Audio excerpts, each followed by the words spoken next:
भुँडीफोर गरुड lesser एड्जुटेन्ट दक्षिण Asia र दक्षिण पूर्वी एसियामा पाइने यो एउटा ठुलो जलचर चरा जसको वासस्थान तराईका भूभागहरूमा पर्दछन्। यो तस्बिर भिडियो बर्दिया राष्ट्र निकुञ्जमा खिचिएको हो।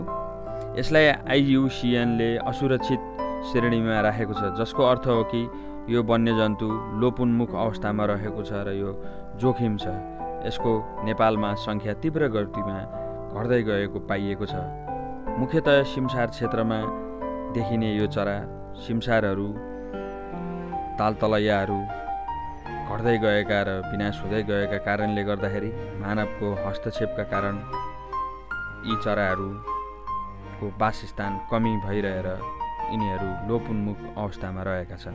यस प्रजाति तथा यसको वासस्थानको संरक्षण गर्न अत्यन्त आवश्यक छ, किनकि यसले पारिस्थितिक सन्तुलन कायम राख्न महत्त्वपूर्ण भूमिका खेल्छ।